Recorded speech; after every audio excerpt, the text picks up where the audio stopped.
Então, bom dia, né, a todos e todas, né? É um prazer a gente voltar no presencial, né? Embora a gente, né, ficou aí 2 anos no virtual, mas não é a mesma coisa, né?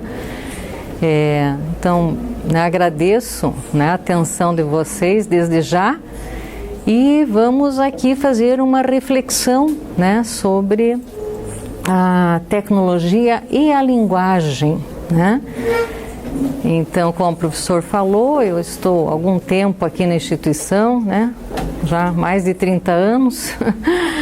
Então, passei pelo ensino médio, né? No Cefet, depois fui para o TFPR, continuei dando aula na graduação e depois passei para o PPGTE há alguns anos, né? E estamos aqui, né, fazendo essa reflexão tão necessária, né, sobre tecnologia e sociedade, né? E o meu campo, ele vem da área de letras, então eu não posso deixar de falar sobre a linguagem, né? A linguagem é extremamente importante, tanto é que nós vamos ficar aqui a manhã inteira falando e vamos continuar falando. E quando a gente está pensando, a gente está pensando com as palavras, né? Nós não nos livramos da linguagem, é muito difícil, né? Então, né, dá para ver aí, né, o tamanho da importância da linguagem e da tecnologia, na realidade, né? Nós estamos aqui num ambiente totalmente tecnológico, né? Eu já estou com isso aqui que é tecnologia, né? Se eu retiro, tenho 4,5 para perto, já não vejo mais nada. Então, dou graças aos físicos, aos designers, etc., né, que construíram essa técnica, essa tecnologia. Aqui já estou na tecnologia também, né, projetando aqui os slides. Onde vocês estão sentados são cadeiras frutos da técnica e da tecnologia. Todo o nosso ambiente aqui, né, é uma segunda natureza, na realidade, né? Ele é totalmente, digamos, construído pelos homens, né? Então eu não diferencio também, eu aprendi, né, a pesquisar sobre tecnologia e trabalho. Como é que se vai diferenciar? Existe alguma tecnologia que não é fruto do trabalho humano? Né? Então, quando eu digo a centralidade do trabalho, a centralidade da técnica, a centralidade da tecnologia, são sinônimos, né? Mas existe a centralidade da linguagem também, né? Então eu pus aí uma foto bastante clássica, né? Pode não ser a ideal, né? Mas para a gente, né, tentar pensar como que o homem vai desenvolvendo, né, a técnica e a linguagem, né, e como é que vai se dando enquanto ser social e, digamos assim, meio que saindo, né, do reino animal, embora também não saímos do reino animal, nós somos também, né, seres biológicos, com certeza, temos lá todos os nossos instintos, né? Será que aplacamos com a cultura totalmente? Ou será que não? Né? São perguntas para as quais a gente não tem exatamente uma resposta, né? Mas a gente tem que questionar e tem que fazer essa reflexão, né? Vamos ver agora. Então, as tecnologias na humanidade, da pedra já é da pedra lascada é uma tecnologia, né? Proporção que o homem pega uma pedra, né, lasca, começa a utilizar, ou ela já está lascada e ele, né, idealiza que aquilo pode ser um instrumento, já é uma tecnologia, e uma baita tecnologia, né? A pedra polida, por óbvio, né? O surgimento do fogo, imagine o surgimento do fogo, antes e depois. Não é uma revolução tecnológica? Né? O que as pessoas assim que não discutem às vezes tecnologia, você fala em tecnologia, é computador, é internet, e não pensam que isso é muito mais antigo do que a gente pensa, né? Um antropólogo pode nos dar as idades dessas eras aí aproximadas, não exatamente, né, com uma precisão, né? Idade do bronze, idade do ferro, advento da pecuária, advento da agricultura, tudo isso é tecnologia, né? O advento da escrita, alguns, né, vão colocar, né, que é por volta de 3000 AC e que ela surge pela primeira vez entre os sumérios na Mesopotâmia, que hoje seria a região do Iraque. Aí você pensa os hieroglifos egípcios, os ideogramas chineses, a escrita semita, a escrita grega, a latina, a maia, a asteca são exemplos, né, de linguagem, né? Então nós temos aí, né, toda uma tecnologia que vai se desenvolvendo, mas essa tecnologia vai se desenvolvendo, obviamente que em paralelo com a linguagem. E aí não cabe muito, ao meu ver, ficar o que é que veio antes. A tecnologia, a linguagem, lógico que era uma proto-língua no início, né? E aí nós vamos ter um antropólogo bastante importante, o Leroy Gorin, que trabalha com a questão da linguagem e da técnica, né? Ele vai trabalhar com a proto-língua. Lógico que não se falava essa linguagem articulada que nós temos aqui com, né, N vocábulos, com N expressões sintáticas, com uma diversidade incrível, várias línguas, porque isso não existia, né? A proto-língua era mais grunhido, gestos, mas até hoje nós falamos por gestos também, né? E toda a linguagem, ela é ritualística também, né? Você tem um local, eu estou aqui, eu tenho um gestual, eu tenho uma visualidade, eu tenho um olhar, eu estou com uma determinada vestimenta, houve um ritual que o professor Francis fez antes de eu falar, né? Isso é Foucault, a ritualização do discurso também, né? Técnica, tecnologia e linguagem, que será que diferencia, né? O que é técnica, o que é tecnologia? Eu não gosto muito dessas definições muito precisas, talvez por eu ser da área de humanidades, mas vamos atentar para talvez uma que pareça bastante aproximada do real, né? Então, desde as priscas eras, o homem produz tecnologia e linguagem para sobreviver. A tecnologia e a técnica são condições inerentes ao homem, assim como a linguagem. Se existe homem, existe linguagem, se existe homem, tem técnica e tem tecnologia. Então, elas são centralidades humanas, é a condição aí ontológica que você diz, né? O homem vai se desprendendo daquele meio natural e vai se desprendendo apenas me desculpem a colocação para quem é biólogo aí, não deve ser apenas, né? Vai se desprendendo de uma visão, de uma perspectiva instintiva e também vai modificando, alterando o seu entorno a partir da técnica e da tecnologia. Então a técnica, a gente pode dizer que é uma condição permanente do homem. Parece que é menos, né? Não, ela é maior, ela é universal, ela é imemorial, ela transpassa o histórico e a tecnologia seria a técnica em estado epocal, né? Então, a internet nós não tínhamos, digamos, há 200 anos atrás. A internet, digamos, é uma tecnologia porque ela é epocal, ela é de época, né? Agora, a técnica atravessa a condição humana. A partir do momento lá que eu tenho alguém com uma pedra lascada, eu já tenho técnica, né?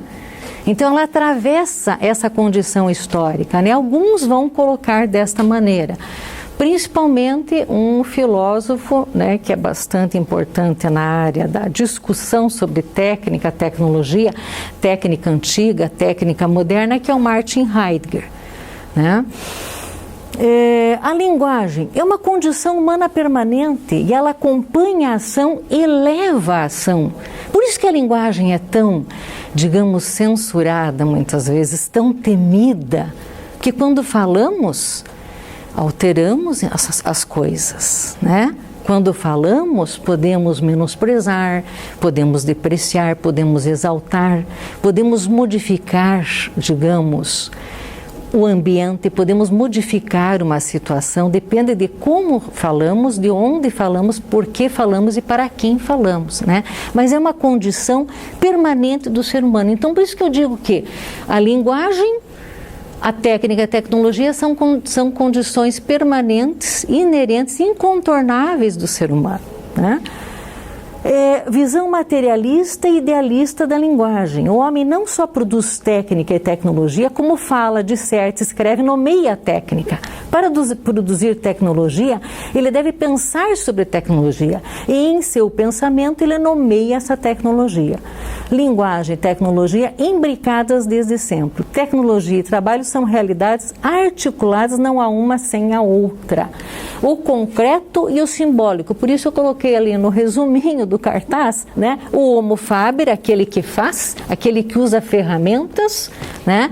Aquele que usa ferramentas como extensão do seu corpo, né? E o Homo simbólicos, porque para ele construir uma ferramenta, ele tem que idealizar, ele tem que pensar nela, que aí vem, né? Digamos, o método também, né? Que a gente estuda dentro do materialismo, que é, eu sou, né, digamos, atingida pelo concreto, esse concreto atinge a questão, né, idealista da minha mente, e eu penso esse concreto, é o concreto pensado, e eu devolvo esse concreto pensado para o concreto, e aí eu tenho condições talvez de alterar, modificar esse concreto, né? Então a linguagem e a técnica, a tecnologia, elas são mediações entre o homem e as coisas estão lá. Como é que eu faço essa mediação para chegar às coisas? Ou eu as transformo, modifico, altero, entendo, classifico, e tenho que falar sobre elas, tenho que nomeá-las. Para me relacionar com as coisas, eu tenho que nomear, tenho que dizer, sente-se na cadeira, eu tenho que nomear. Eu não falo só por gestos, né? Só por mímica, né? Eu tenho que nomear. Quando uma pessoa vem ao mundo, ela já é nomeada. Ela já é nomeada, se escolhe um nome para ela. Olha que interessante. E eu a chamo pelo nome. E aquele nome tem toda uma simbologia para aquela família, para aquele pai, para aquele tutor, para aquela mãe. É interessante, né? Eu tenho que nomear as coisas para me relacionar com elas. Olha a importância da linguagem, né? E as coisas vão sendo modificadas, né? E vamos ver se é modificada para bem, se é para mal, né? Então a tecnologia, como diz Hegel, pode salvar, mas pode também nos colocar a perder. É óbvio, né? Nós não estamos aí num conflito terrível, né? Aforante o conflito na Ucrânia, existem mais de 1000 conflitos bélicos no planeta, nesse momento acontecendo, a partir do que? De tecnologia, né, bélica. Terrível isso, né? Não é terrível? Construímos uma tecnologia para a destruição, né? E é o próprio homem que constrói. E ele pensa nessa tecnologia, então ele tem que ter um intelecto para construí-la.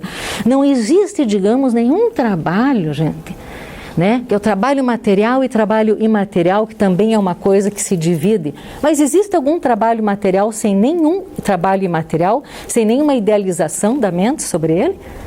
Será que o homem, quando a primeira vez que construiu uma canoa a partir de uma árvore, ele foi pegando um machado e foi batendo assim loucamente? E eu construiu, eu idealizou, planejou na sua mente isso. E como é que ele planeja isso? Então é o Homo faber e o Homo simbólicos. Então aí é uma visão, gente, dialógica. Aí já vem de um outro campo de perspectiva teórica, que é de um teórico e de um círculo que eu gosto muito, que é o Mikhail Bakhtin, um russo do começo do século XX.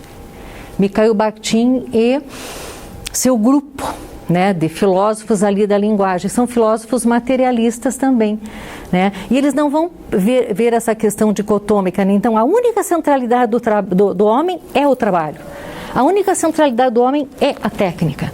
Ah não, a única centralidade do homem é a linguagem. Ah não, a única centralidade do homem é a alma, é homem porque tem uma alma. Ah não, a única centralidade do homem é a racionalidade cartesiana, é só essa que nos dá a condição de ser humano. Veja como a gente tem aí vários discursos, né? Penso, logo existo, produzo técnica, logo existo, produzo linguagem, logo existo, me comovo, logo existo, amo, logo existo, né?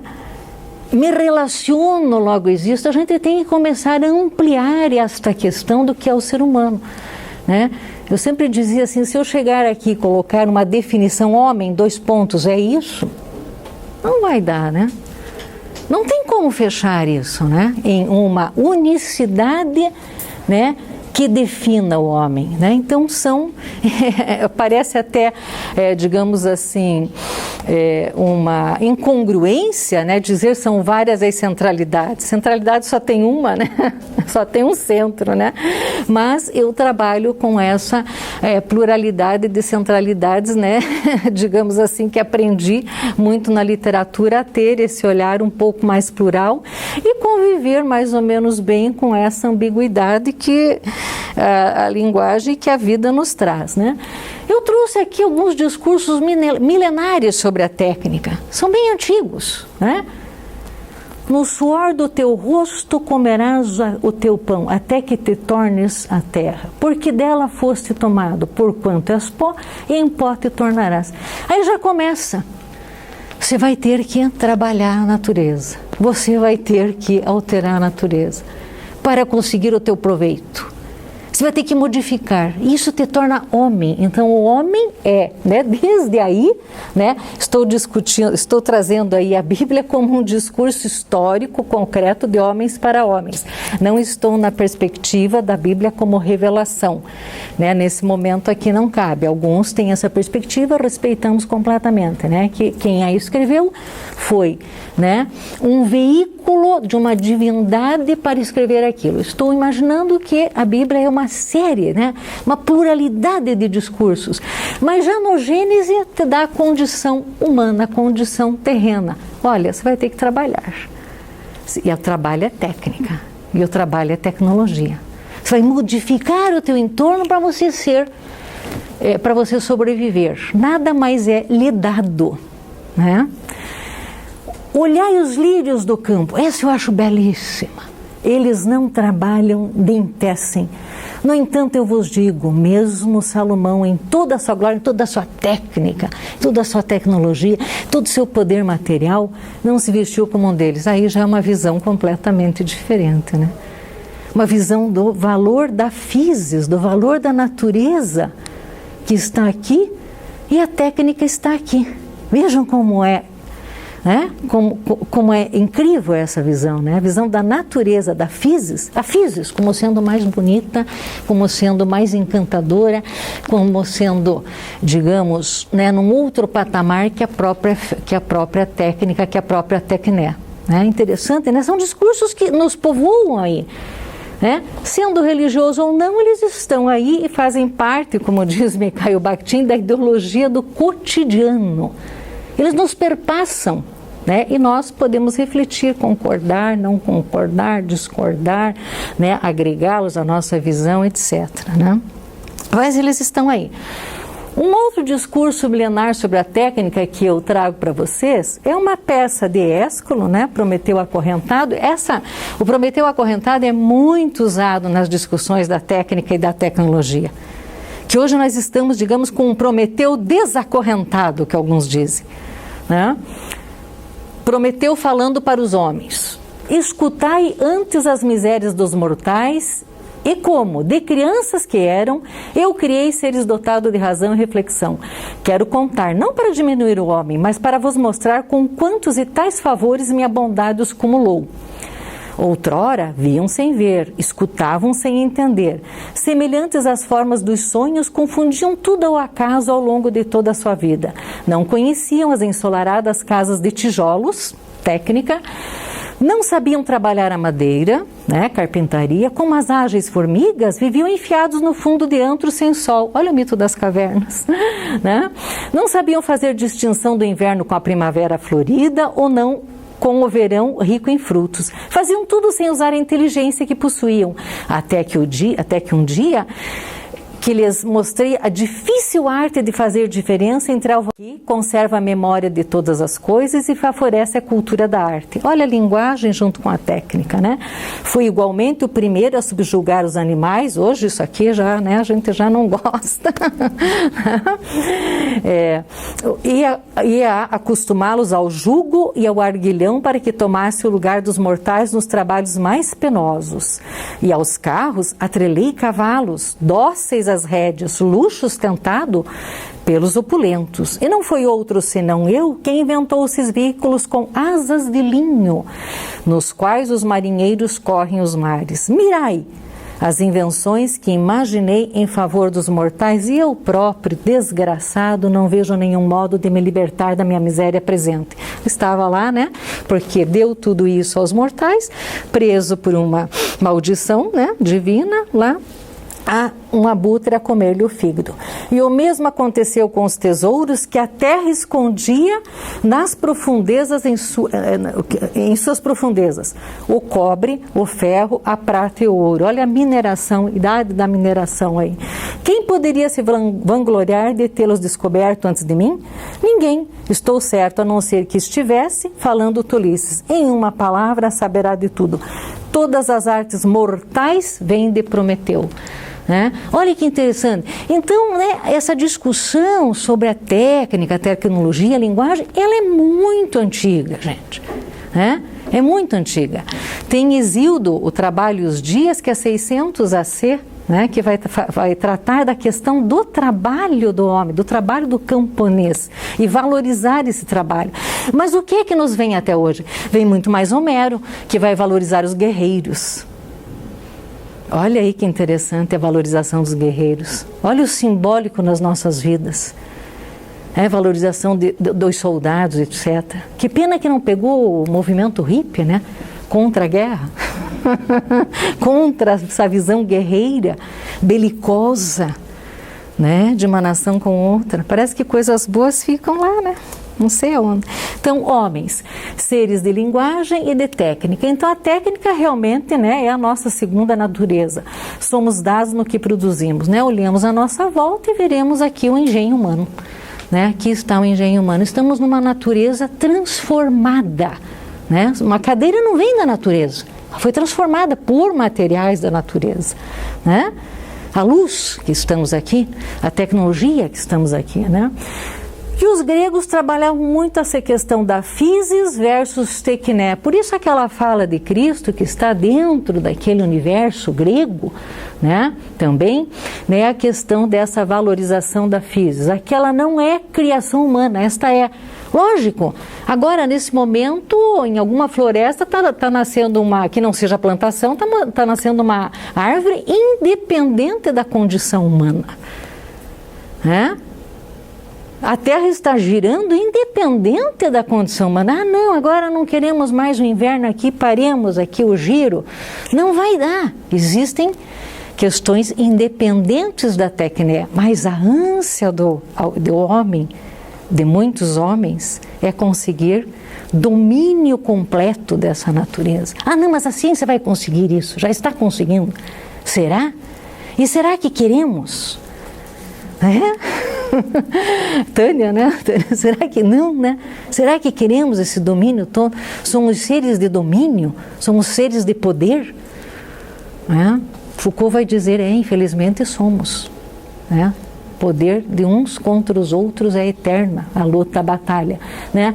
Linguagem, possibilidade então de nomear, identificar, agrupar, sintetizar, descrever, narrar, contar, fabular, associar, se comunicar, valorizar e desmerecer.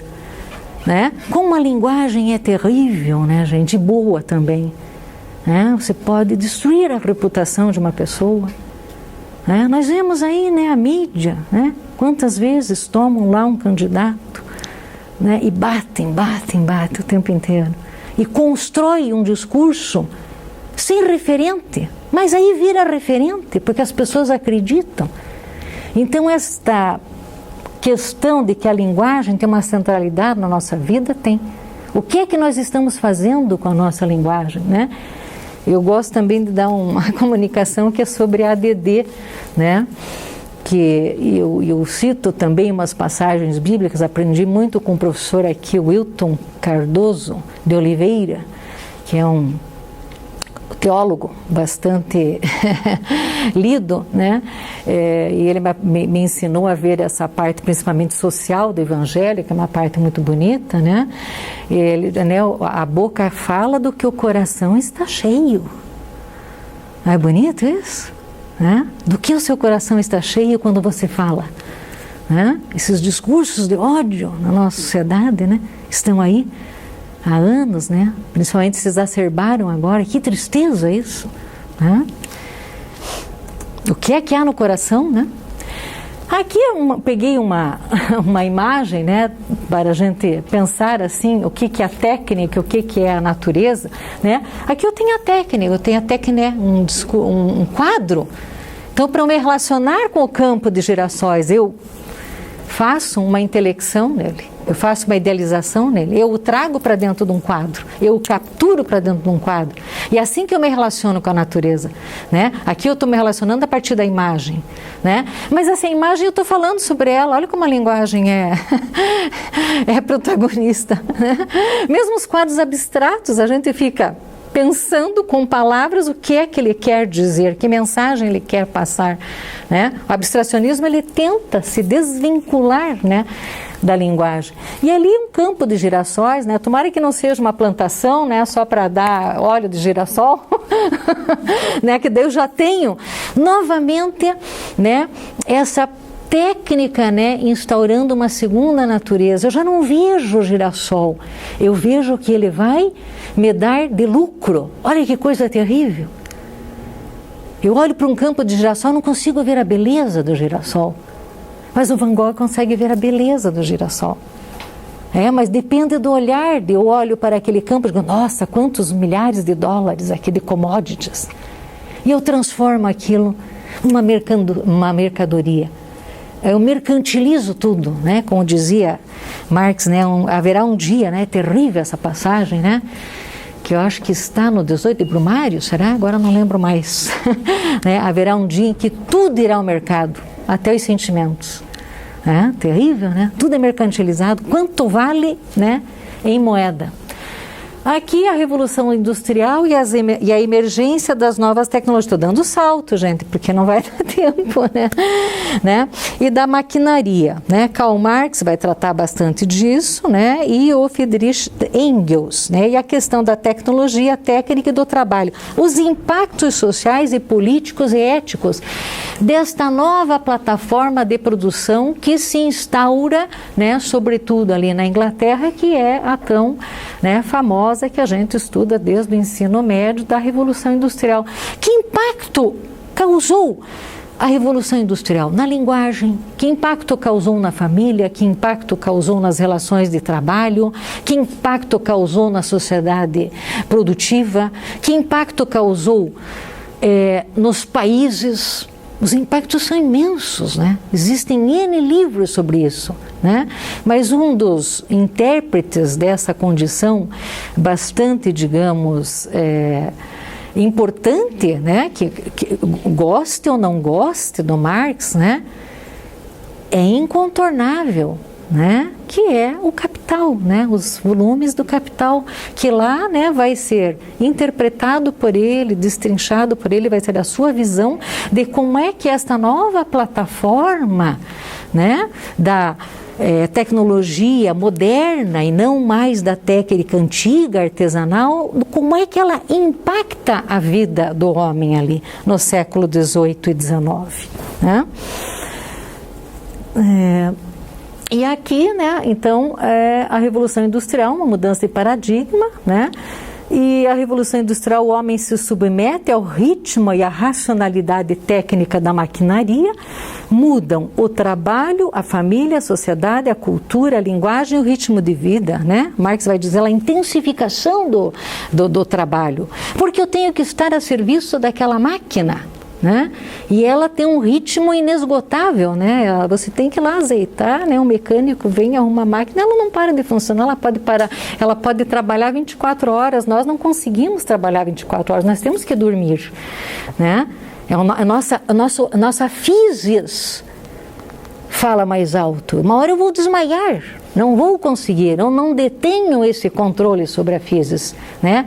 Agora, a máquina ela não para de trabalhar. Tem um romance do Thomas Hardy, Tess of D'Urberville, Teresa de D'Urberville, que é maravilhoso. Ele trabalha essa questão. Ela era uma camponesa que vem do campo, na Inglaterra, e vem trabalhar para uma fábrica. E aquele trabalho exaustivo para todos os homens, porque é o ritmo da máquina e não mais o homem dominando a máquina, né? Mas ele se submetendo ao ritmo da máquina. Olha a mudança que dá da técnica e da tecnologia aí, né? Tem também o filme, né, que é extremamente citado, Tempos Modernos, do Charles Chaplin, né, da esteira, né, que você vai ali e não vence, né, fica até cômico, trágico, né. E aí, como é que isso impacta na linguagem? Vai impactar sobremodo, né, começa a surgir, não que não houvesse linguagem técnica antes, né, mas a linguagem técnica e o ascenso do discurso científico, eles, digamos assim, começam a ficar proeminentes, impacto na linguagem, ciência aplicada.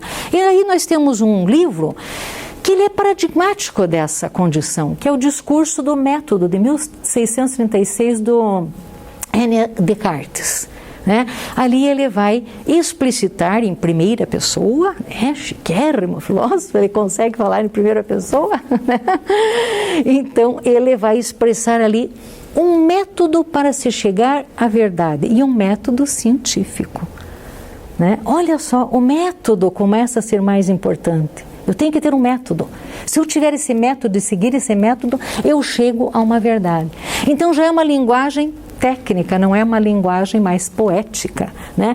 E um outro livro que é bem importante, é de 1620, que é o Novum Organum, do Francis Bacon, que ele vai trabalhar com 4 ídolos, principalmente. Ídolos da tribo, tem que ser, digamos, afastados, que seria o ídolo da nossa comunidade. A cultura que nós temos pode nos afastar da racionalidade. Os ídolos da caverna, né?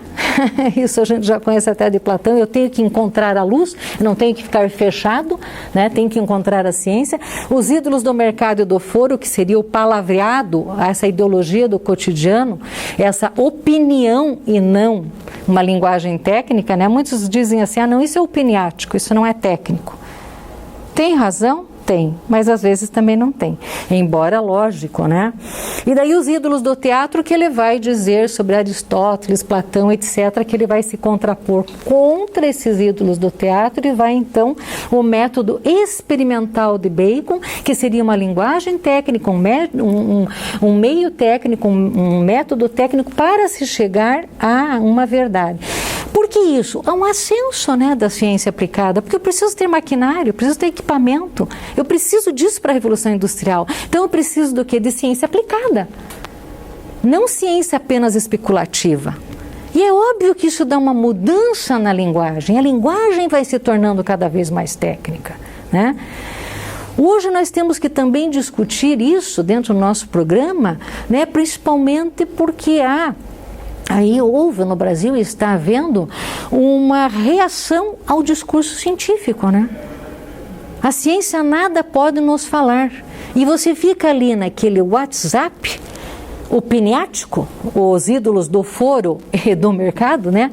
Na caverna, né? Eu tenho até um amigo psicólogo que fez doutorado aqui, que é o Gilberto Noato, ele coloca assim, o tiozão da lancha. Né? O que ele fala é, digamos assim, né, incontestável. Né? E não adianta nada você ter lá 40, 50 infectologistas, epidemiologistas, né, que tem lá um estudo, uma vida, né? Ele é, digamos assim, aquela opinião é mais importante que esses dados aqui, ele acredita naquela opinião, né? Os grupos de WhatsApp muitas vezes eles funcionam como a caverna de Platão, né? E a pessoa, ela não consegue sair dali, né? Como é que consegue sair dali? Já se perguntaram? Será que às vezes é realmente culpa da pessoa? Na filosofia existe sempre uma imagem que é do Barão de Munchausen. Como é que eu me retiro do pântano pelos próprios cabelos? Consigo? Puxar. Né? Como é que eu me retiro ali? Né? Estou determinado naquele meio, né? Apenas opiniático, e opiniático no sentido de pouco aderente a uma realidade, a um dado empírico. Né? Mas então você tem essa né, esse ascenso da linguagem técnica, né? E como o Max Weber, né, que é um dos grandes pensadores aí, bem mais tarde do que Descartes e Bacon, né, e que ele vai usar inclusive esse termo, a dessacralização do mundo. E tem um livro bastante importante dele, né, que é Ética Protestante e Espírito do Capitalismo, né, em que ele vai discutir, né, de como essa ideologia da racionalidade vai dar sustentação para o capitalismo, para a Revolução Industrial, né? Nesse livro ele discute isso, né? É bastante importante, né, essa leitura para a gente que está fazendo essa discussão, né? O mundo vai se dessacralizando, né? A ciência vai tomando um poder, né, e dizendo, não, tudo posso, né, dentro de um método científico, tudo consigo desvelar. Não está desvelado ainda, mas isso é uma questão de tempo, né? A gente sabe que estamos num patamar mais elevado do que o outro, mas às vezes em termos, tudo bom? Mas às vezes em termos humanitários parece que não avançamos muito, né?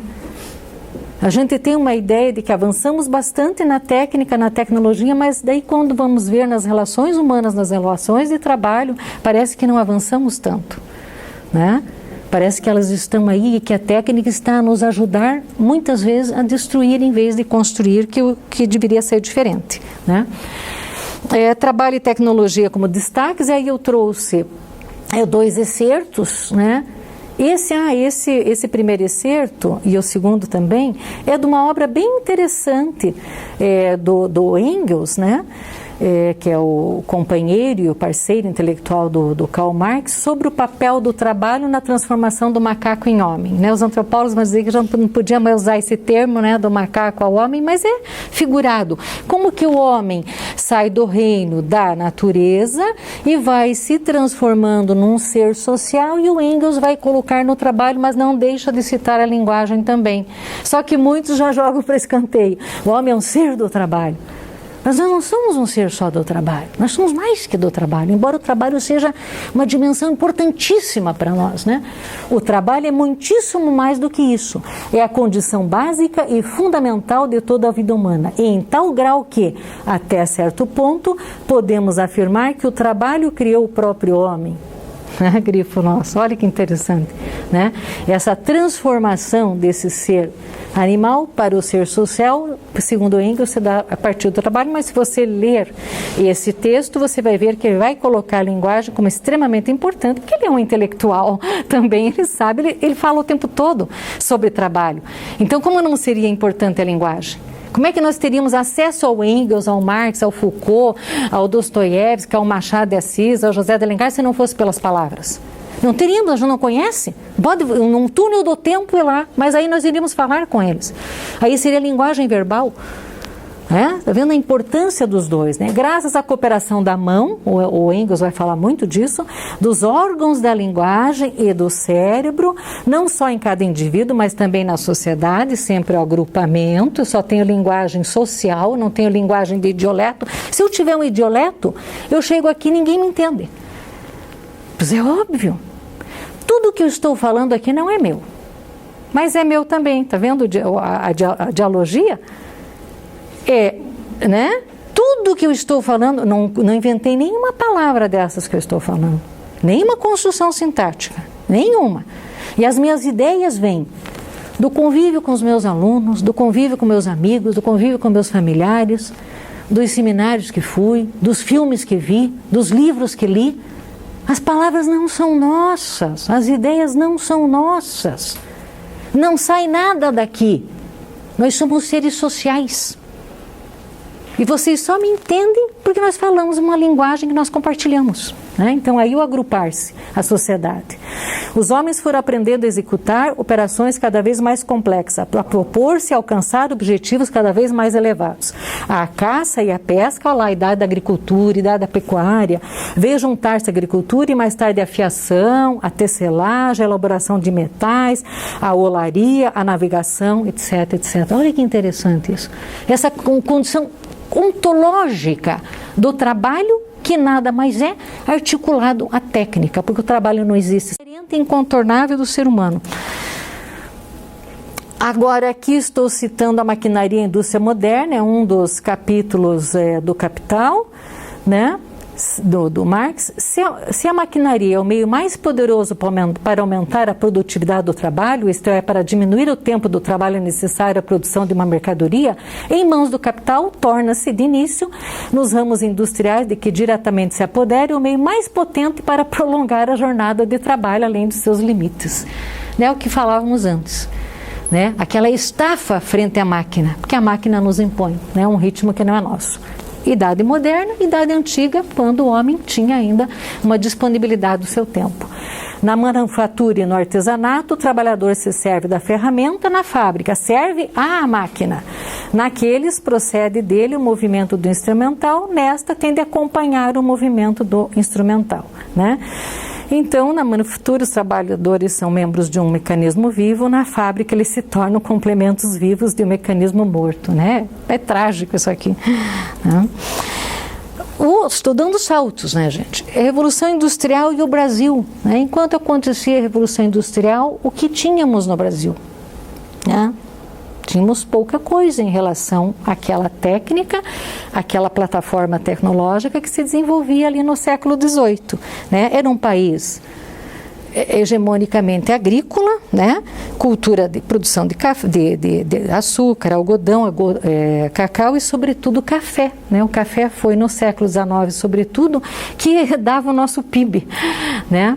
E era uma economia com sentido para fora, né? Como diz o Caio Prado Júnior, né, na formação econômica do Brasil, né, que é um clássico dos intérpretes brasileiros. Né? O Caio Prado Júnior é um dos intérpretes nacionais, é um clássico, né, de 1930 e pouco. Né?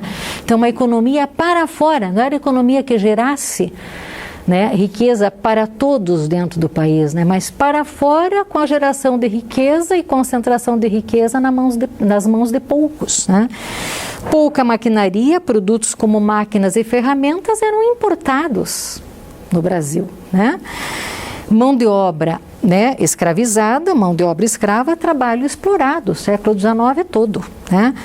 Pensemos no plantio e no corte da cana-de-açúcar hoje. As técnicas ainda predominam, né, exaustivamente. Né? Interessante, né? Olha como existe toda uma tecnologia, né? E em boa parte ainda da produção de cana-de-açúcar ela não está ainda mecanizada. Né? Ela depende, né, de você cortar, né, não sei quantos quilos, quantas toneladas né, na foice. Imagine o ler que isso não provoca, né? Impacto no mundo do trabalho. Né?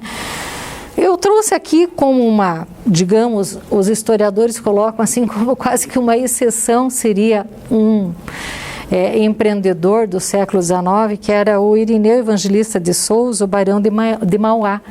Ele foi pioneiro em várias áreas da economia no Brasil. Dentre as suas maiores realizações, implantação da primeira fundição de ferro e estaleiro no país. Então já havia, né? Isso no século XIX.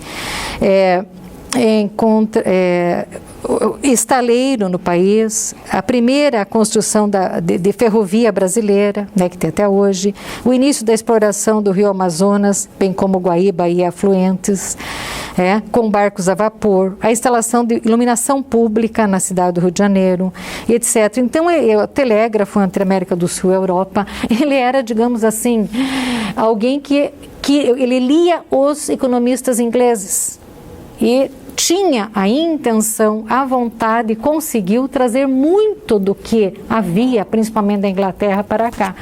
E daí no livro, no filme vai contando, é um filme interessante para quem quer levar para a sala de aula, para discutir a questão, né, da industrialização no Brasil, né, da briga entre o setor agroexportador de café, sobretudo, que era hegemônico e que tinha um poder bastante grande dentro do governo, a partir do Partido Conservador, né, e do Partido Liberal, que daí o Barão de Mauá se associava aos maçônicos, ao Partido Liberal, para conseguir empréstimo da Inglaterra, dos bancos ingleses, né, para conseguir fazer esses empreendimentos aqui, e do imperador Dom Pedro II também. Então é interessante esta briga ali entre industrialização e, digamos, economia baseada na monocultura, né, de exportação com economia para fora. É interessante o filme, né, de você fazer essa discussão com os alunos, né? Aqui está só a capa do que antigamente eu tinha DVD, trazia para a sala DVD, cada uma que a gente fazia, né, França? O França é bem mais novinho que eu, né? Tecnologia e linguagem. Era moderna da maquinaria, né? Impacto direto sobre a linguagem. Como que vai ter impacto direto sobre a linguagem? Principalmente a partir da imprensa. Lógico que a imprensa lá é de 1500, mas se populariza bem depois, né? E principalmente com os jornais. A partir do momento que você tem disponibilidade de jornais, você tem também uma necessidade de alfabetização.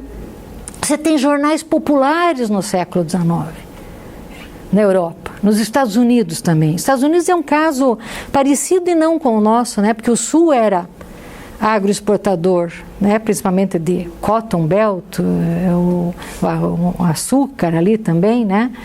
E era escravocrata, e o Sul se industrializa, o Norte se industrializa. Né? O Norte se industrializa, então muitos africanos escravizados, né, conseguem fugir para o Norte para trabalhar em trabalho formalmente livre, assalariado, na indústria americana no Norte. Né? Tanto é que o José Murilo de Carvalho, que é um dos estudiosos dessa época, vai dizer que, digamos assim, o quilombo do africano escravizado nos Estados Unidos seria o Norte, porque ele fugia para lá, onde ele conseguia melhores condições de vida, né? E o Sul era escravocrata, e é onde é uma sociedade mais repressiva, mais conservadora, é sul-americano, né? Sul dos Estados Unidos, né? O grande, né, vai ter mas o impacto na linguagem se dá a partir principalmente da imprensa, dos jornais, né, e da alfabetização da classe operária também, né?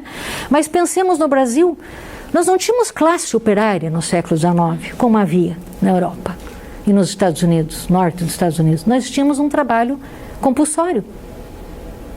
Aí advém também o nosso atraso, né? O Walter Benjamin, ele tem um ensaio muito bonito sobre o narrador, desse impacto da imprensa na linguagem e de como a nossa linguagem vai ficando cada vez menos reflexiva e mais informativa e mais técnica e mais sucinta, né?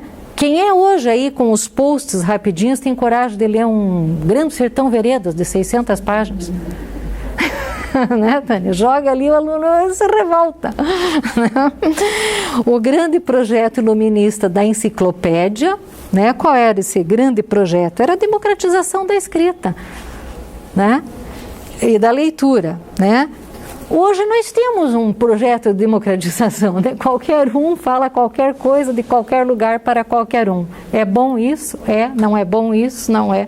A gente tem que hoje discutir tudo isso, né? Porque a enciclopédia era um projeto também elitista, né? Foi chamado uma pleiade, né, de filósofos, de geógrafos, né, de médicos, né, de pensadores, de matemáticos, de físicos, para tentar escrever sobre tudo, né? Aquela enciclopédia Barça, né? Aquilo é uma coisa bonita, eu tinha a minha e vendi. É pena, né? Mas é que o projeto era você abrir assim terra, abrir assim globo, abrir país, né? Abrir Macedônia e lá encontrar, né? Abrir Júpiter e lá encontrar, com uma linguagem acessível para todos. É um projeto bonito. Deu certo? Não sei, em parte, para alguns países deu, para outros não deu, né? Porque existe toda uma diferença de um país para outro, de uma classe social. Aí tem o corte de classe. No Brasil havia a proibição do ser humano africano escravizado se alfabetizar, então não adiantava ter livros, ele não podia se alfabetizar, era proibido de ir para a escola. Eu já atraso, né? Um atraso terrível, né? Então, e nos Estados Unidos, Europa, né, o trabalhador lê, funda jornais operários, insurge-se contra o capital, lá você tinha as correntes anarquistas, socialistas, comunistas, anarcocomunistas, né? Aquele filme baseado na obra do Émile Zola, O Germinal, é belíssimo, é uma epopeia operária, né? Os operários ali numa mina de carvão, olha que trabalho árduo, trabalhar numa mina de carvão.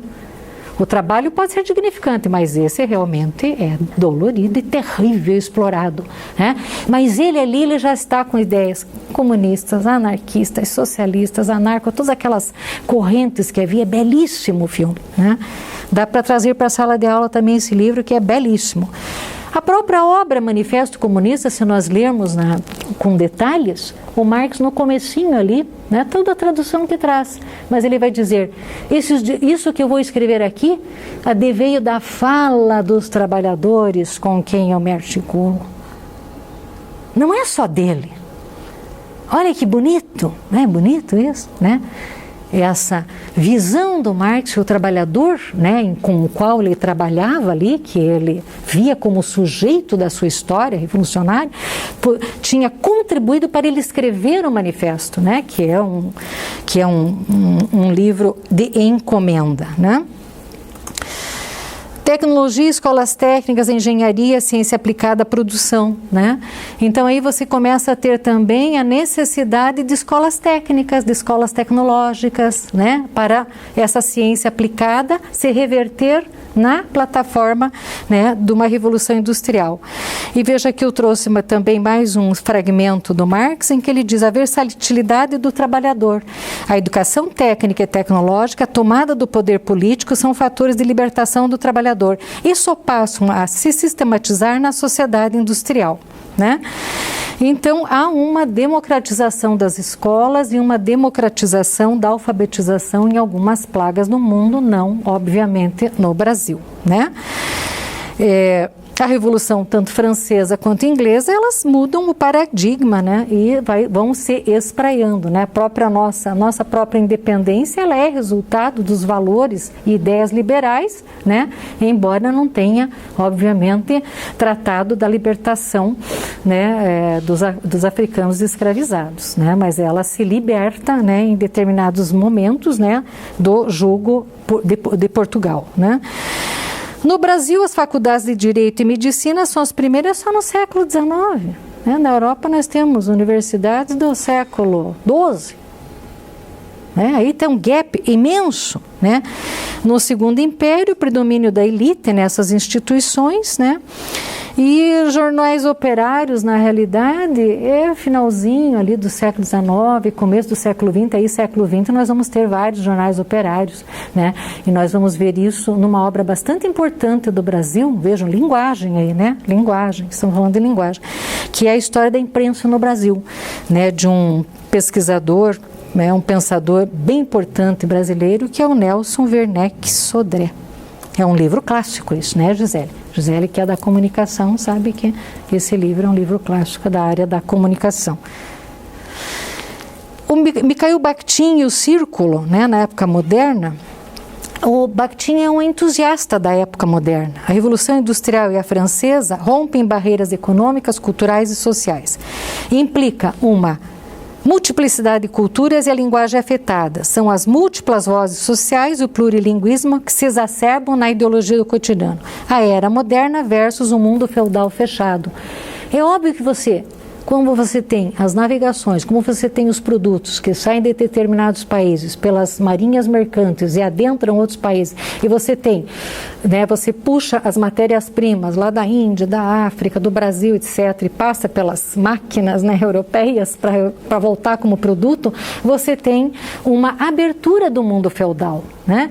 E para o Bakhtin e o seu círculo, essa abertura é positiva, no sentido de que você não tem um mundo fechado que seria um mundo feudal.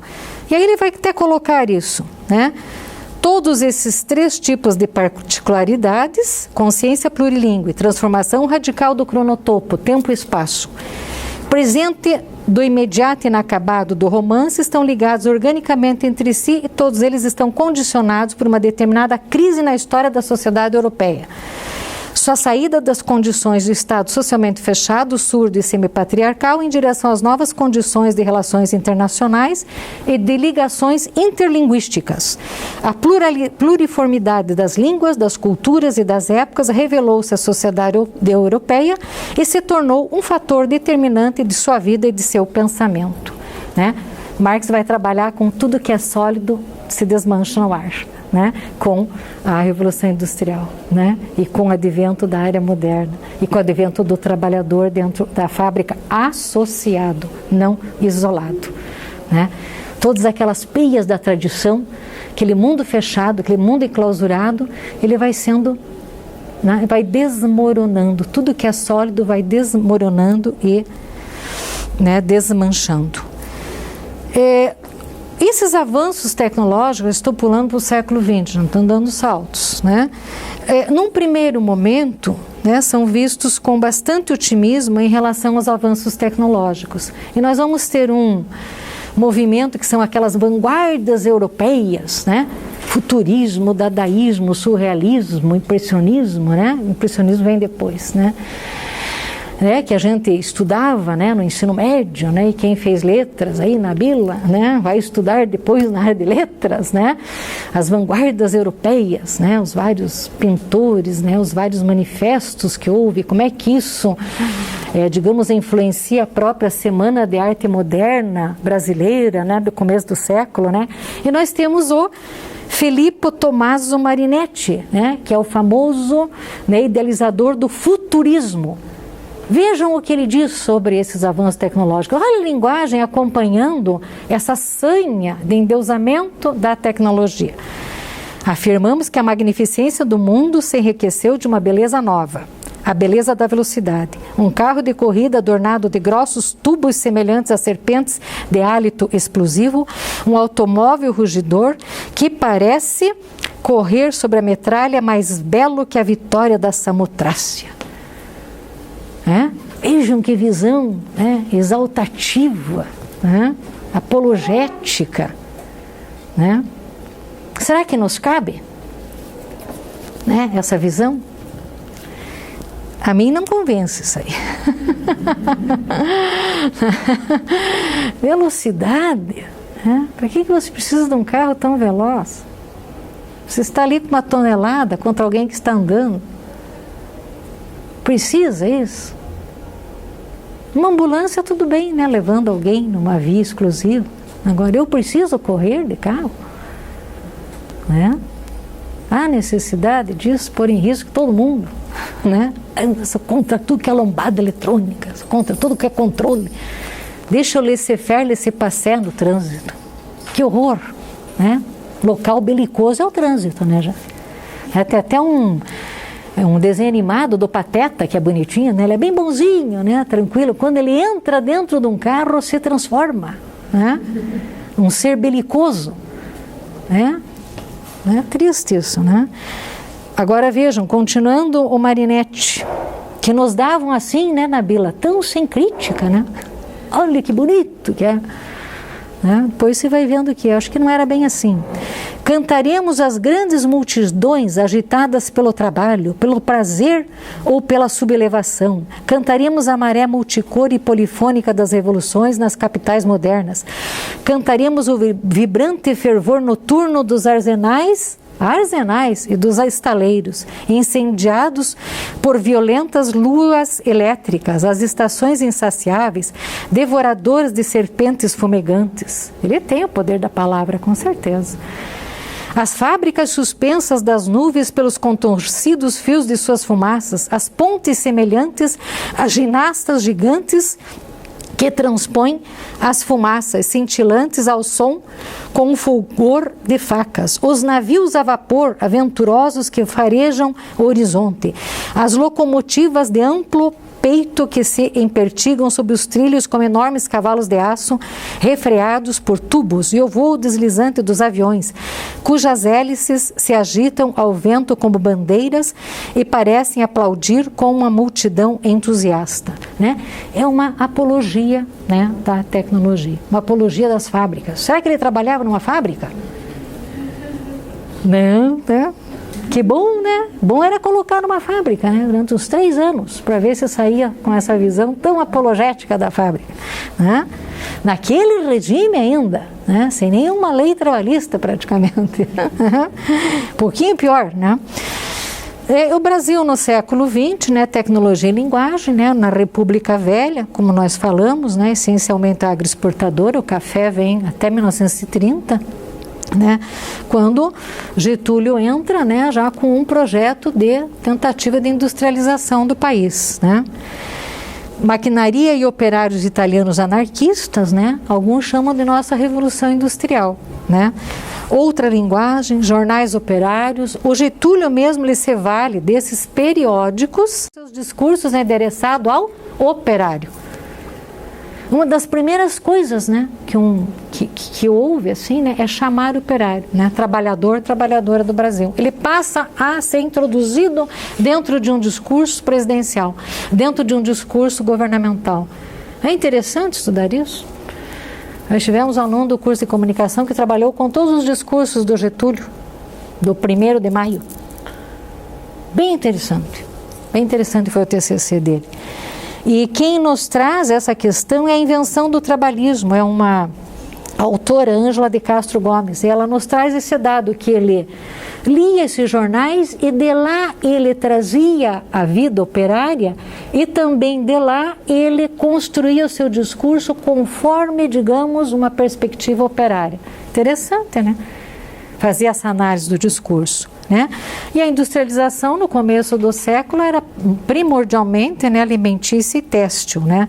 Tem um livrinho que é pequenininho, né? Eu não sou historiadora, né? Não vou ler compêndios porque não me cabe, não consigo, né? Mas para quem quer ingressar, né, que é daquela coleção Primeiros Passos ainda, a industrialização brasileira, que é do Francisco Iglesias. Ah, mas é muito simples, professora. Poxa, que coisa. Mas não é tão simples assim, é uma síntese ali, né? Então, para quem, né, não vai se debruçar exatamente em todo esse tema, não vai fazer uma tese sobre a industrialização brasileira, que já existe, né? Mas é um livro que nos dá um alcance, digamos assim, bastante honesto. O Oswald de Andrade é um escritor do século XX, bastante importante, fez parte lá da Semana de Arte Moderna, né? E o que é a literatura? A literatura não é ficção, gente. Ah, desvinculada da realidade. Não, o escritor é um homem do seu tempo, do seu país, a escritora é uma mulher do seu tempo, do seu país, é um homem concreto, com valores, com ideologia, com limitações, e vai escrever sobre a realidade. É o que ele observa da realidade e escreve sobre a realidade.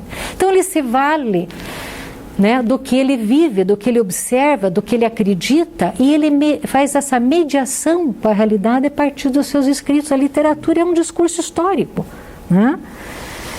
Vejam aqui Metalúrgica, do Oswald de Andrade, um pouquinho diferente da visão do Marinetti. 1.300 graus à sombra dos telheiros retos. Já começa a visão do inferno, né? 12.000 cavalos invisíveis pensando. A máquina que está pensando. Seja uma crítica. 40.000 toneladas de níquel amarelo para sair do nível das águas esponjosas e uma estrada de ferro nascendo do solo. Os fornos entroncados dão o gusa e a escória. A refinação planta barras. E lá embaixo, os operários forjam as primeiras lascas de aço. Lá embaixo, os operários. Ah, interessante, né? E aqui, o Mário de Andrade, também falando sobre essa questão. A noite era para descansar, as gargalhadas brancas dos mulatos. Silêncio, o imperador media os seus versinhos. Porém, o desastre verdadeiro foi embonecar esta república temporã. A gente ainda não sabia se governar. Progredimos um tiquinho, que o progresso também é uma fatalidade. Será o que o nosso Senhor quiser. Nombrada da terra em força nova da manhã, ao pé de mim, São Paulo em rosa vibra cheirando vida. Rangem os caminhões, padeiro entrega o pão, o leite ferve no fogo, a feira grita de cor, as notícias correm povo no galopão folgado dos jornais, alto ônibus bufando, tudo bufando, abrindo asa. A cidade mexe de vida fresca temporã. Aqui já uma visão também otimista desse progresso, né? Que até Antônio Cândido vai dizer, nesse começo de século, há uma visão otimista do progresso. Ali por 1930, com Graciliano, Jorge Amado, José Lins do Rego, você já vai tendo uma visão pessimista da questão econômica. A seca, né? A diáspora do nordestino, né? A miséria, a concentração de renda, o compadrio, né? O universo do favor, o universo do clientelismo, né? as próprias fazendas de engenho de cana-de-açúcar virando usina. Tem um romance do José Lins do Rego que chama Usina. É a mudança, né, da técnica artesanal para a técnica moderna, e a vida dos trabalhadores consegue piorar. É interessante, né, os usineiros que vão aparecendo. Apesar da perfeição das estradas de ferro e da inflexível providência dos horários, encontros, descarrilamentos, mortes. Não é tudo perfeito, né? Encontros, descarrilamentos, mortes. Minas por grid. Olha a cacetada agora. Mãos esqueléticas de máquinas britando minérios. Olha a mão do trabalhador aí. Mãos esqueléticas, né? Britando minérios. As estradas de ferro, estradas de rodagem, serpenteiam tesoficamente, fecundando o deserto. Né? Então havia também uma apologia assim das estradas de ferro, que, né, faziam com que houvesse comunicação dos produtos e das pessoas, né? Mas isso já está em Castro Alves, lá no século XIX, quando o trem chega dentro do sertão. É bem interessante como que a linguagem vai também vendo essas transformações e vai se posicionando. E olha o posicionamento aqui, né? Mãos esqueléticas, né? Quer dizer, esse trabalhador alienado, explorado, né? Do qual nos fala o grande intérprete, né? Do operariado do capital, que é o Karl Marx, né? E também existem dois textos aqui, dois romances bem importantes que trabalham com essa questão, que é do Oswald de Andrade, O Rei da Vela, e Amar, Verbo Intransitivo. Eu trabalhei com uma aluna no mestrado aqui, a Aline Prado Maciel, que era da História, e ela fez a dissertação dela sobre o Rei da Vela. Quer dizer, na época da industrialização, século XIX, o Brasil era ainda movido à vela. Ele faz essa crítica. E o Amar, Verbo Intransitivo, do Mário de Andrade, é belíssimo, né? Ele trabalha com a questão operária, né? Com a questão operária e com a questão explorada, né? E alienada ali, de como os industriais, né? Um dos personagens é um grande industrial da indústria têxtil, se não me engano, e alimentícia, ou das duas, agora também não estou bem certa, mas uma das duas, acho que é têxtil, e de como ele contrata uma governanta alemã para ser preceptora dos filhos. Mas ela é preceptora dos filhos, então ele está, né, digamos, mercantilizando a mente dela, mas ele também a agencia para ser, digamos, a iniciadora do filho na vida sexual. Ele, então, é o corpo e a mente do trabalhador sendo mercantilizado por uma elite industrializada, ali no começo do século. É bem interessante esse romance, visto dessa questão, desse ponto trabalhista, né? Tem outros pontos que você pode ver o romance. Aí vem, né, toda essa tecnologia sendo endeusada, né? O Francis conhece muito bem a escola de Frankfurt, né? O Francis trabalha bastante com isso, né? A tecnologia começa a ser vista como imperialista, como destruidora, com impactos ambientais, né? E os discursos vão se refletindo sobre isso, né? Você vê depois da Primeira e Segunda Guerra Mundiais este pavor, inclusive, de uma técnica destrutiva, de uma tecnologia destrutiva. Né? O próprio Heidegger vai escrever alguns textos que são após a Segunda Guerra Mundial, dizendo que já só um Deus pode nos salvar, porque a tecnologia e a técnica vieram para a destruição, né? E ele está falando ali da Alemanha, né? Das bombas atômicas ali, né? Tivemos ali, né? E tem um filme, O Início do Fim, conta a história da construção da bomba atômica e dos impactos morais, éticos e humanos da tecnologia. Olha aí a linguagem fílmica e a linguagem, né, verbal, contando sobre este dispositivo tecnológico que passa a ser, né, uma grande arma bélica, né? E esse filme é Fat Man and Little Boy, né? No Brasil é O Início do Fim. Em Portugal parece que é Sombras no Futuro, né? É um filme estadunidense de 89, um drama histórico dirigido e co-escrito por Roland Joffé, né? E ele vai contando, né? Então, como é que ali os cientistas são colocados numa redoma em Los Alamos e vão, digamos assim, construindo a bomba atômica. E como esse isolamento dos cientistas ali, é um propósito mesmo, né? Um propósito de ter sigilo, etc. e tal, mas também um propósito de que não haja uma discussão pública com outros cientistas. E aí os cientistas de Chicago gostariam de estar na discussão, que são físicos, matemáticos, engenheiros que vão fazer a construção desse dispositivo, né? E aí a grande discussão desse filme, para nós, da tecnologia e sociedade, a tecnologia tem que ser discutida? Né? Tem que ser discutida com os demais ou apenas fica com, digamos, o poder estatal ou com o poder privado? Temos condições de discutir sobre tudo? Vamos nos encontrar numa praça pública de quantos milhares para discutir? Né? E hoje nós temos aí, né, uma grande inovação, que são as audiências públicas para as questões. As audiências públicas são importantes. Né? Então, essa discussão da tecnologia que vai para a ágora, que vai para a discussão, é de extrema importância. E esse filme mostra exatamente esse isolamento da construção desse dispositivo atômico, de financiamento da ciência. Quem financia a ciência? Né? Quem será que financia a ciência? Não tem financiamento? Aí corre um perigo, né? Ela não é independente. Ela é checada pelos pares? Com quem ela é checada? Para que ela serve? Né? Não é uma questão de demonizar a ciência, nem de demonizar a técnica ou a tecnologia, mas para quem ela serve, qual é o seu financiamento, né? Qual o seu propósito, vai se espalhar para o benefício de todos ou só para uma pequena parcela da população, ou só para uma pequena parcela do globo, né?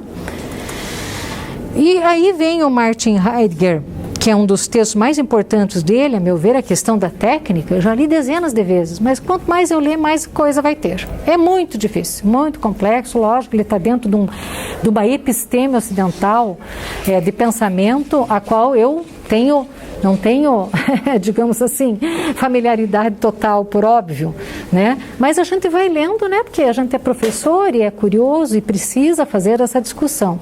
Então, já li várias vezes. Então, ele vai fazer ali, né? Técnica antiga versus técnica modernas. Ambas desvelam as coisas. Um banco vem de uma árvore, né? Não vem de uma árvore, né? Uma estátua vem de um bloco de mármore. Isso é técnica, isso é tecnologia. Eu desvelo mármore a partir de uma estátua. Eu desvelo uma árvore a partir de um barco, né? A técnica moderna desvela as coisas de um modo unidimensional, ou seja, para a produção, para o capitalismo. Aí é um projeto apenas de domínio das coisas. O Heidegger é bastante crítico em relação a essa técnica moderna. Alguns dizem, o Heidegger endemoniza a técnica. Não é exatamente assim, né? A Idade Moderna, uma técnica monológica, e daí ele dá um exemplo bem interessante, bem didático para a gente. Uma ponte. Tem um rio e tem uma ponte. Essa ponte liga uma localidade a outra. Não impacta o rio. Agora, uma usina coloca o rio dentro dela, impactando toda a condição humana e natural ali. Olha que interessante. Mas conseguimos viver sem usinas? Vamos perguntar, né? Mas olha, não é um exemplo incrível de técnica que não impacta e técnica que impacta, né? É um pensador antimodernista, antimetafísica, etc. e tal, né? E ele vai trabalhar com o pensar reflexivo e o pensar calculístico, a linguagem técnica e a linguagem poético-reflexiva.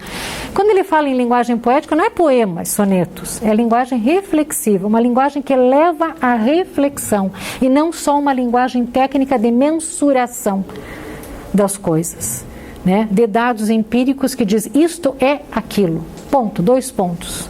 Né? As definições sobre as coisas são mais complexas do que nós imaginamos. E a ciência muda, a ciência se transforma, a ciência se altera. Ela não é para sempre também. Né? Vejam aqui que bonita essa passagem da questão da técnica. É um ensaio, deve ter umas 10 páginas, acho, mas é terrível. Né? É maravilhoso, é maravilhoso de se ler. A terra se desencobre, neste caso, técnica moderna, depósito de carvão e solo, jazida de minérios. Olha que coisa, que visão. Eu olho a terra e vejo, olha, carvão, titânio, minérios, vou ficar rico, vou exportar commodities. É uma maneira de desvelar a terra. Era outro o lavradio que o lavrador dispunha outrora, quando dispor ainda significava lavrar, isto é, cuidar, cultivar e proteger. Olha a visão da terra para um lavrador e a visão da terra para alguém que tem minérios e minérios, né? Campos, né? Exploração de minério. A lavra do lavrador não desafiava o lavradio. Na semeadura, apenas confiava a semente às forças do crescimento, encobrindo-a para seu desenvolvimento. Hoje em dia, uma outra posição também absorveu a lavra do campo, a saber, a posição que dispõe da natureza. É dela, e dela dispõe no sentido de uma exploração. A agricultura tornou-se indústria motorizada de alimentação. Dispõe-se o ar a fornecer azoto, o solo a fornecer minério, como por exemplo o urânio a fornecer energia atômica. Esta pode então ser desintegrada para a destruição da guerra ou para fins pacíficos. Então, para que eu desencubro a natureza? Com que propósito eu vou até a natureza e a transformo? Quais são os propósitos? São para dispor apenas para o capital ou para outra coisa? Olha que visão poética, que visão reflexiva. Isso é visão reflexiva, não uma visão só técnica. E aqui, daí o resgate do pensamento e da linguagem reflexivas, volta-se para a linguagem literária, muito, e são três textos bastante importantes para a gente ler. Serenidade, que ele vai falar entre o pensar reflexivo e o pensar técnico. Ensaios e conferências, que tem A Caminho da Linguagem, que é muito bonito, fala sobre linguagem. Ensaios e conferências é onde está a questão da técnica. E daí A Caminho da Linguagem é só sobre linguagem. É um filósofo da linguagem também. Veja, como é que a gente vai desencobrir o Nilo? Peguei aqui da Wikipedia. O Nilo é o rio mais extenso do mundo, situado no nordeste do continente africano. Sua nascente está a sul da linha do Equador e sua foz corre no mar Mediterrâneo. A sua bacia hidrográfica ocupa uma área de tantos milhões de quilômetros quadrados, abrangendo Uganda, Tanzânia, Ruanda, Quênia, República Democrática do Congo, Burundi, Sudão do Sul, Etiópia e Egito. Olha a grandiosidade desse rio, coisa maravilhosa. A partir da sua fonte mais remota, situada no parque em Ruanda, o Nilo tem um comprimento de tantos mil quilômetros. Daí fica aquela briga, Amazonas ou Nilo? Quem é maior, Não fica? Agora, isso é desencobrir o Nilo. Olha agora, como é que um poeta desencobre um rio? Alberto Caeiro, que é um poeta que é um dos heterônimos do Fernando Pessoa. Fernando Pessoa é um poeta português que não cabia em si e criou vários poetas para falar as várias linguagens que estavam na mente dele. É isso, os heterônimos são isso. Então tem o Alberto Caeiro, tem o Ricardo Reis, tem o Álvaro de Campos, tem ele mesmo, e tem outros que eu não lembro mais, que não estudei. O Tejo é o mais belo rio que corre pela minha aldeia. Mas o Tejo não é o mais belo rio que corre pela minha aldeia, porque o Tejo não é o rio que corre pela minha aldeia. O Tejo tem grandes navios e navega nele ainda para aqueles que veem tudo que lá não está. A memória das naus. O Tejo desce de Espanha e o Tejo entra no mar de Portugal. Toda a gente sabe isso, mas poucos sabem qual é o rio da minha aldeia e para onde ele vai e de onde ele vem. É por isso, porque pertence a menos gente e mais livre e maior o rio da minha aldeia. Pelo Tejo, vai-se para o mundo, para além do Tejo, a América e a fortuna daqueles que a encontram. Ninguém nunca pensou no que há para além do rio da minha aldeia. O rio da minha aldeia não faz pensar em nada. Quem está ao pé dele, está só ao pé dele. Que coisa maravilhosa isso, O que é que você tem da tua infância? O que é que você tem da tua infância que você lembra? Será que é um riacho, um campo, um dia de geada? que vale mais do que qualquer outra coisa, que não é mercantilizável. Né? Então, como é que uma pessoa desvela essa natureza e como é que a outra pessoa desvela a natureza? Né? E a tecnologia, né, da década de 50 para cá, né, você vê que, principalmente no Brasil, ela, né, se intensifica e se intensifica numa sociedade de consumo. Somos consumistas, né? As pessoas dizem, você está triste, vai para o shopping comprar alguma coisa, já fica alegre. E compra baboseira, compra. E alguns não compram nada, porque não tem como comprar nada, na miséria. Não é interessante? É uma coisa terrível, né? Na década de 60, Herbert Marcuse e Jean Baudrillard vão em Ideologia da Sociedade Industrial, o Homem Unidimensional, texto básico para a gente ler, e em Sociedade e Consumo, que é do Baudrillard, questionar a produção exacerbada de mercadoria. Né? O Jean Baudrillard, inclusive, né, é um texto que até o meu amigo Fred estava dando no curso de comunicação, não sei se pegou a Gisele, meu Deus, eu consegui esquecer teu nome. Nabila Fiore, viu? Já lembrei até do sobrenome. Muito tempo fora da universidade, né? Ele deu esse livro, Sociedade e Consumo, do Jean Baudrillard, os alunos começaram a ficar depressivos. Teve que parar, discutir, ler depois, aos poucos. De tão impactante que é, né?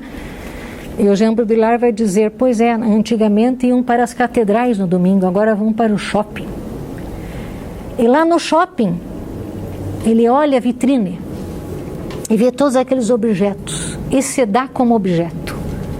Ele só se encontra se estiver todo marcado por aquelas marcas e grifes, etc. Se torna objeto, né? Porque objetificamos tudo, né? O caso do cidadão e o ascenso do consumidor, né? A tecnologia traz cada vez mais conforto, benefícios, vontade de consumo, pacificação, endividamento e ansiedade para o homem, né?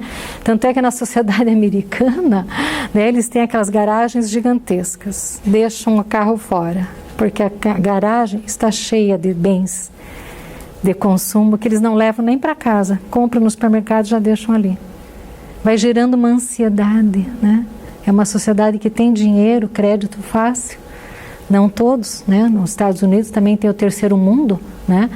Um dos autores que me fez ver isso é o Ajaz Amaz, é um indiano. Ele diz, não, a teoria dos terceiro mundo separado não existe. Dentro do primeiro tem o terceiro. E dentro do terceiro tem o primeiro. Nós temos o primeiro mundo aqui dentro. Em termos materiais, né? Você tem uma carrocinha ali, né? Catando lixo, e do lado passa um Porsche. Ai, todo mundo olha. Ai, que maravilha. Para que um Porsche? Há necessidade? Precisa mesmo? É para se locomover? Ah, não é. Não, é o valor simbólico. Né? Tem um valor simbólico que me dá status, que me diferencia. Né? A sociedade, então, e o ascenso da linguagem publicitária, né? Ferramenta da sociedade de consumo. Linguagem publicitária é a ferramenta da sociedade de consumo. Ela nos incita, né, a consumir, nos insta a consumir. Né? Você só é feliz, exitoso, tem sucesso se consumir tal produto. Aí você é feliz. Se consumir tal serviço. Né? É uma linguagem perigosa. A linguagem publicitária, né? Ela é perigosa, né? Principalmente para crianças, né, Gisele? Está ali assistindo um desenho animado, um filminho, o tempo inteirinho. Meu Deus, é uma coisa triste, gente, triste, né? A criança está ali em formação e é bombardeada pela sociedade de consumo. Existem países que proíbem, né? Até os 10 anos, pelo mínimo, né? Que é uma atrocidade, né? É uma atrocidade. Nós não fugimos, não vou dizer que eu estou fora. Quem que está fora aqui da sociedade de consumo? Totalmente fora. Não vamos ser, né? Assim, ingênuos, né? É aquela questão do Barão de Munchausen. Como é que eu me retiro disso, né? Puxando-me desse pântano pelos próprios cabelos, né? Mas temos que fazer essa reflexão, né? O fetichismo da mercadoria volta lá no Marx, né? Século XIX já viu essa aura dessa mercadoria, né? esse simbólico dessa mercadoria, né? Que são os, né, esses consumidores vorazes. O Walter Benjamin tem, acho que em Passagens de Paris, né, um texto dele que ele diz a grande questão da mudança de paradigma foi quando o homem teve acesso com a mão à mercadoria. Antes ele não tinha. Eu ainda sou a época que a gente ia no armazém, no balcão e pedia. Daí a pessoa pegava lá 1 quilo de feijão, 1 quilo de arroz e trazia para a gente. Né? Mandava fazer o sapato no sapateiro, aí levava lá 2 meses para fazer. Hoje, né, daí o Walter Benjamin diz, com a Revolução Industrial eu tenho a produção em massa de bens de consumo e muda totalmente o ser humano quando ele tem acesso com a mão à mercadoria. Ele pega o carrinho e vai jogando. E daí tem carrinhos para crianças, né? Bonito isso, né? Coisa linda. Ah, eu só gosto de ir no supermercado, meu filho é aquele que já tem o carrinho para ele. É terrível. É uma visão terrível, né? Nada de cidadão, é consumidor. E aí te pacifica pelos bens, né? E todos eles têm uma obsolescência ou programada ou imediata, para te gerar ansiedade de comprar mais. É que nem açúcar, né? Diz que quanto mais você come, mais ansiedade dá de comer açúcar, né? Daí outras pessoas que não têm nada, né? A concentração e divisão e o corte de classe, né? Mas os objetos existem e os que têm história para nós. Quem é que não tem um objeto que tem história para si, que não vale valor de mercado? Aí eu trago aqui, eu adoro essa música. Eu tenho o Lucas Guilherme Schaffhauser, que é um luthier, que fez a dissertação dele aqui no PPGT, Tecnologia e Cultura, e ele levantou a história da viola caipira.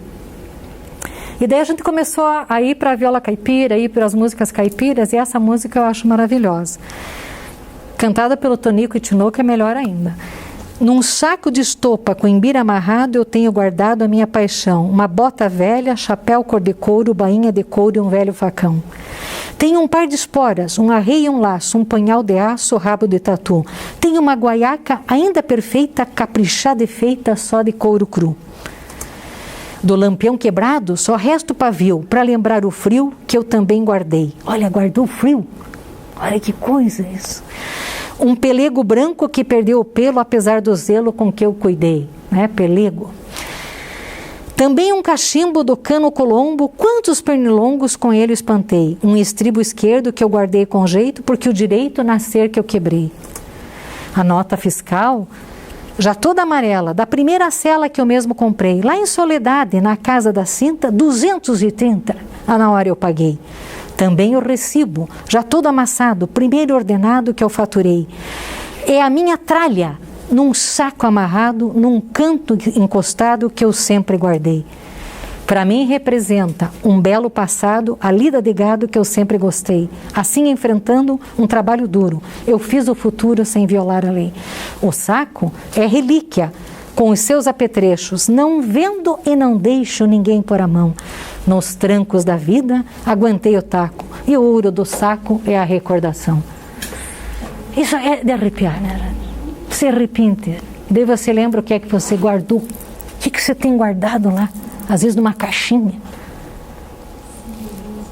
Não vai ao mercado, não mercantiliza, os objetos têm que ter história. Eu tenho o verdadeiro pavor quando começo com essa, tem que repaginar a tua casa. Que repaginar? Sai de mim. E o meu sofá lá, que desde que minha filha tinha 3 anos, agora ela tem mais de 40. Os meus pais sentaram lá, meus irmãos, meu irmão falecido sentou lá, eu quero aquele sofá. Eu não quero um novo. Eu guardo um panarinho, sabe o que é panário? O italiano diz panaro é tabuinha de carne, de madeira, feito pelo meu avô. É uma tabuinha pequenininha, com o formato de uma folha. Tem mais de 70 anos. Deus me livre. Ah, não, mas agora tem umas modernas. Não, eu não quero. Não, tem que repaginar tudo. Não, senão a roda da produção não vai. Se fosse por você, Deus me livre. Vamos repaginar. Muda tudo, fica aquele ambiente de hotel, assim, né? Entrou num hotel. Não, eu estou com minha casa ou estou num hotel? É trágico, né? E né, então, essa discussão, né, sobre tecnologia, sobre história dos objetos, sobre linguagem, nós temos que fazer. E isso né, me veio da minha formação de linguagem e me veio muito do PPGT. Fico bastante feliz, né, com vocês aqui hoje, né, e que possamos aqui juntos fazer essa discussão, né, sobre tecnologia e nos humanizarmos mais, né, e o PPGT nos proporciona isso, né. E é nessa discussão, né, com os nossos queridos alunos e alunas que nós fazemos isso, que nós vamos crescendo, né? E o objetivo é né, tentar modificar minimamente as coisas, já que radicalmente é quase impossível, né? É nos humanizarmos a partir dessa discussão, né? O campo CTS ele surge dentro das ciências humanas como uma reflexão sobre as relações entre tecnologia e sociedade. Não é demonizar a tecnologia, é demonizar a ciência. Senão nós caímos aí nisso. Não, eu sou contra a vacina. Nossa, eu quero para a quarta dose. E quero para todo mundo. É? Hoje está numa demonização, né, dos cientistas. Eu não sei como são feitas as vacinas, gente. Não sei. Mas eu acredito que haja N pessoas sérias que estão discutindo, estou escutando a discussão delas. Acessada da Pfizer assim, da Moderna assim. É óbvio que eu não tenho esse expertise para essa discussão. Sou um professor de letras. Mas a gente tem que confiar na ciência. E a gente escuta hegemonicamente esse discurso. Aí vem alguém de lugar nenhum falando que aquilo não cabe. Aí eu vou para o Foucault, né? Foucault, ordem do discurso. Ninguém pode falar de qualquer coisa, de qualquer lugar para qualquer um. Não dá, né, gente? Não dá. Eu não sou epidemiologista, não sou infectologista, eu não posso falar dali, mas eu posso compreender, eu posso fazer essa reflexão, né? Essa é a grande questão da ciência, né? Não demonizar.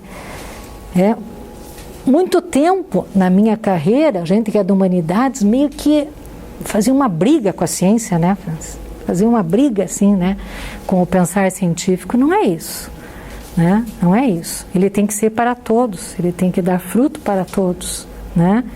E frutos benéficos, né? Há toda uma história, né, no campo da CTS e as diferenças entre Europa, Estados Unidos e América Latina, né, que isso com certeza vocês vão ver lá em TecSoc 1, TecSoc 2, né? Eu já ministrei junto com outros colegas TecSoc 1, em que a gente vai tentando mostrar, né, as diferenças, o que é esse CTS para a América Latina, o que é para nos Estados Unidos, o que é para a Europa, o que é para a África, o que é a ciência nessas diversas plagas, né, e como que isso pode ser agrupado, pode ser complementado e não, né, só uma, né, não uma visão unidimensional, né, mas esse saber humano em conjunto pode nos fortalecer em conjunto, né, essa é a grande questão, né, a unidade na diversidade, como fala Antônio Cândido, né, um sociólogo brasileiro. A UTFPR é a questão da tecnologia, a disciplina Tecnologia e Sociedade e o campo CTS, né? O grupo de pesquisa, tem um grupo de pesquisa aqui ainda está atuante, que é discurso sobre tecnologia, o trabalho e as identidades, também é uma forma de a gente discutir isso. Uma história sobre a reflexão em relação à tecnologia na instituição e uma problematização que parte do campo das ciências humanas, né? Veja que o mote da Universidade Tecnológica, que já foi escola de artífices, que já foi escola técnica, estudei na escola técnica, na minha antiguidade, no ensino médio. Deus, como era bonito isso aqui, era lindo. Porque nós não tínhamos só ensino técnico, embora ensino técnico era ótimo, dava uma profissão para a gente. Dava uma profissão, saíam daqui, iam todos empregados, os técnicos daqui, eram todos empregados. Tinha uma disputa pelo técnico da escola técnica, em edificações, eletrotécnica, eletrônica, mecânica, telecomunicações, decoração e edificações. Mas tinha o teatro, TCFET. Aquela portinha ali na seta era aberta. O José Maria hoje é o quê? É sala de teatro em Curitiba. Ele era diretor do TCFET por décadas. Não só ensinava peças clássicas, até de um Tennessee Williams, de um Pirandello, imagine quanto produzia peças. Nós tínhamos um teatro maravilhoso, tínhamos ginástica rítmica, tínhamos clube de xadrez, clube de línguas, banda, coral, era algo maravilhoso. Então você tinha tecnologia aliada ao humanismo. E é isso que nós temos que fazer. A tecnologia aliada ao humanismo, não uma exclusão, uma exclusão de uma coisa e de outra. E aí se transformou em Cefet, foi pujante nas engenharias. As engenharias são fortes, aqui são, mas nós também temos o campo de humanidades aqui, e das biológicas também, que são importantes, mas têm que estar aliados, Não pode haver competição, e nem exclusão, Essa diversidade, na unidade, Então, aí nós temos, então, uma grande tarefa dentro do nosso PPGT, E agradeço aqui ao Fernando e ao Adalto, os nossos estagiários que me ajudaram bastante na divulgação, a professora Sara, que é a atual coordenadora, e ao nosso futuro coordenador aqui, o professor Francis, que é meu amigo do coração, e a vocês todos aqui, e eu com o Francis, a gente dá uma disciplina juntos. Não sei se vamos conseguir esse semestre, Francis? Que é a centralidade e descentralidade do trabalho. É muito bonita a disciplina, que a gente discute. Somos seres de trabalho? Lógico que somos. Mas só de trabalho? A mão é só para trabalhar? Ou é para abraçar também? A mão é uma baita ferramenta, Com aquele tal da pinça que dizem os antropólogos, Mas é para abraçar também, Para afagar. E não é só para bater, Ou para trabalhar, Mas que bom se todos, pudessem ter as mãos, para afagar. O romance São Bernardo, do Graciliano Ramos, ele foi um trabalhador braçal do Cabo da Enxada, e ele se casa com uma professora. E os dois não conseguem se adequar, Ele é bastante bruto, mas ele diz: as minhas mãos calejadas e queimadas do sol não conseguem fazer um carinho nesse corpo da minha mulher. Olha que coisa, É uma imagem, fortíssima, E aí, os congressos internacionais, o próprio Exocit, é importante, para a gente participar, com trabalhos e tal, que façam essa reflexão, E existe uma obra extremamente importante, já esteve até como bibliografia para o seletivo, mas foi retirada, que é Princípio Responsabilidade por uma Nova Ética na Sociedade Tecnológica, do Hans Jonas. O Francis está bem inteirado dessa obra, Francis? Eu até coloquei no grupo estudantes do PPGTE um congresso que vai ter na PUC, pode ser virtual ou presencial, sobre esse pensador. É um pensador alemão do século XX, acho que já é falecido, Francis? Já é falecido. Essa obra é belíssima. Que ética temos que ter na nova sociedade tecnológica?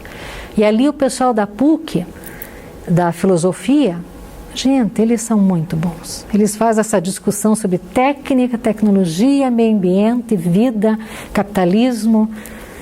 É maravilhoso. Tem o professor Gelson Oliveira, não sei se alguém conhece o professor Gelson, da PUC. Meu Deus, nós somos fãs, Francis? Nós somos fãs dele. Nós vamos trazer, Francis? Vamos trazer para falar? Ele é maravilhoso, ele faz essa discussão. Vocês vão amar, é uma figura assim cativante. Você sai amando. Ele faz uma reflexão belíssima. E aí eu tenho aqui um pedacinho importante, do Gênesis. E tomou o Senhor Deus o homem e o pôs no jardim do Éden para lavrar e guardar. O que estamos fazendo com a Amazônia, o nosso jardim do Éden? Nesse momento, está queimando. Estamos guardando? Estamos cuidando? Estamos zelando? Não é triste isso? É um discurso que está lá atrás, não pega. Ah, mas correm lá na Bíblia que pegam cada passagem. Cada passagem pesada. Cada passagem pesada, cruel. Ah, mas essa aqui não, né? Essa não. Daí quando a gente fala, fica um bicudo, né? Herege. Está lá, né? Está lá. Guardar e lavrar, né? Então a gente tem que pensar nessa questão tecnologia, sociedade e meio ambiente. É premente, né? É premente o meio ambiente, né? Obrigada então pela atenção, gente. Podemos, né? Acho que, né? Eu gostaria de agradecer imensamente vocês e se tiver alguma reflexão, né?